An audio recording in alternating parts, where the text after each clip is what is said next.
سعودی ولی عہد محمد بن سلمان کتنے طاقتور ہیں؟ عرب کا شاہی خاندان دنیا کا امیر ترین خاندان مانا جاتا ہے۔ اس کی وجہ دنیا کی وہ دولت ہے جس پر عرب شہزادوں کا راج ہے۔ ان خاندانوں کے پاس تو خزانوں کے انبار ہیں جس سے وہ اپنے سے چھوٹے کسی بھی ملک کو خرید سکتے ہیں۔ انہی عرب شہزادوں میں ایک سعودی کراؤن پرنس بھی ہیں۔ MBS کے نام سے مشہور سعودی پرنس شہزادہ محمد بن سلمان، جنہیں ایک یاٹ پسند آئی تو انہوں نے کروڑوں ڈالر چند سیکنڈز میں خرچ کر ڈالے۔ ان کے بارے میں خیال کیا جاتا تھا کہ وہ ایک شاہانہ روایات کو توڑ دیں گے، لیکن حقیقت تو کچھ اس کے برعکس ہی ہے۔ شہزادہ محمد بن سلمان اپنی دولت کا استعمال بھی کچھ اس ہی انداز میں کرتے ہیں جسے عرب کے باقی شاہی خاندان کے لوگ۔ آج کی اس ویڈیو میں ہم محمد بن سلمان کی شاہ خرچیوں کی ایک جھلک آپ کو دکھانے جا رہے ہیں۔ محمد بن سلمان دنیا کی نظروں میں اس وقت آئے جب 2015 میں وہ فرانس کے دورے پر تھے۔ ان کا یہ دورہ کہنے کو تو ایک سرکاری دورہ تھا، لیکن اس دورے نے ان کی شاہ خرچیوں پر سے پردہ ہی فاش کر دیا۔ ہوا کچھ یوں کہ شہزادہ محمد بن سلمان ساحل سمندر کی سیر کے مزے لے رہے تھے۔ اسی دوران ان کی نظر ایک انتہائی خوبصورت یاٹ پر پڑی۔ آسمان سے باتیں کرتی یہ خوبصورت یاٹ 440 فٹ لمبی تھی۔ محمد بن سلمان کی نظر پڑنے کی دیر تھی کہ یہ یاٹ ان کے دل میں کسی محبوبہ کی طرح بس گئی۔ لوگ تو ایک عام سی چیز کو خریدنے سے پہلے 100 بار سوچتے ہیں، لیکن محمد بن سلمان نے کھڑے کھڑے ہی کروڑوں ڈالر کی اس خوبصورت یاٹ کو خریدنے کا فیصلہ کر لیا۔ اپنے ایک سرکاری افسر کے ذریعے انہوں نے اس یاٹ کی قیمت لگوانے کو بھیجا۔ معلوم ہوا کہ اس یاٹ کا مالک یوری شیلف نامی ایک شخص ہے۔ یہ روس کا کھرب پتی شخص تھا۔ یوری شیلفر محمد بن سلمان کی شاہانہ زندگی سے شاید لا علم تھا۔ یہی وجہ ہے کہ اسے پہلے تو یہ سب مذاق ہی لگا، لیکن اس شخص کی حیرت کی انتہا اس وقت نہ رہی جب اس سرکاری افسر نے یاٹ کو خالی کرنے کے 50 کروڑ ڈالر آفر کر دیے۔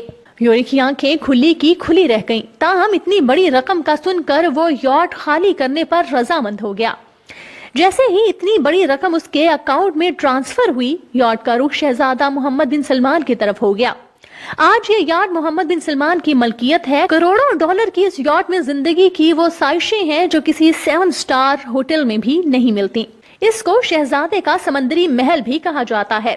4 منزلہ اس یاٹ میں 200 سے زائد کمرے مہمانوں کو خوش آمدید کہنے کو تیار ہوتے ہیں۔ یاٹ میں 6 پرائیویٹ کیبن ایسے بھی ہیں جو دنیا بھر کے نجی اور سرکاری دوروں کے لیے استعمال کیے جاتے ہیں۔ اس کے علاوہ یاٹ میں لائٹس کو کچھ اس طرح ڈیزائن کیا گیا ہے، یہ کسی خوبصورت شہر کا نظارہ پیش کرتی دکھائی دیتی ہے۔ حیران کن طور پر واش رومز میں موجود پانی کے نل سونے سے تیار کیے گئے ہیں۔ اس سے اندازہ لگایا جا سکتا ہے کہ محمد بن سلمان کس قدر شاہانہ زندگی گزارنے کے عادی ہیں۔ لیکن بات یہی ختم نہیں ہوتی۔ 2017 میں نیو یارک میں آرٹ کی ایک نمائش ہوئی۔ نمائش میں کروڑوں ڈالرز کی پینٹنگز فروخت کے لیے رکھی گئیں۔ انہی پینٹنگز میں دنیا کی ایک مہنگی ترین پینٹنگ شہزادہ محمد بن سلمان کی ملکیت ہے۔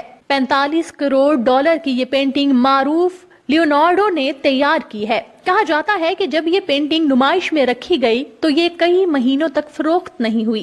اس کی وجہ تھی اس پینٹنگ کی ناقابل یقین رقم، لیکن پرنس سلمان تک یہ خبر پہنچنے کی دیر تھی۔ انہوں نے اسے خریدنے کے لیے 45 کروڑ ڈالرز پانی کی طرح بہا دیے۔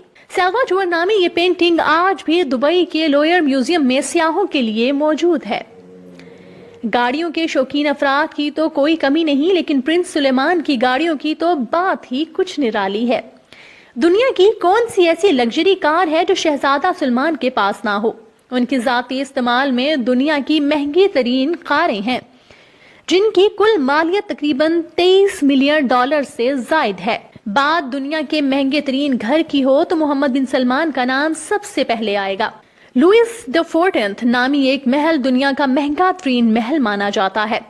پیرس میں موجود یہ محل 17ویں صدی کے بادشاہوں کے محلات کی طرز پر ڈیزائن کیا گیا ہے۔ میڈیا رپورٹس کے مطابق شہزادہ محمد بن سلمان نے اسے 30 کروڑ ڈالرز میں خریدا۔ جدید سہولیات سے آراستہ اس محل میں سوئمنگ پول اور پرائیویٹ سینما جیسی کئی آسائشیں موجود ہیں۔ محل میں انڈر واٹر شیشے سے بنا ایک ایسا کمرہ بھی موجود ہے جہاں مختلف رنگوں کی مچھلیاں دیکھنے والوں کو اپنی طرف متوجہ کرتی ہیں۔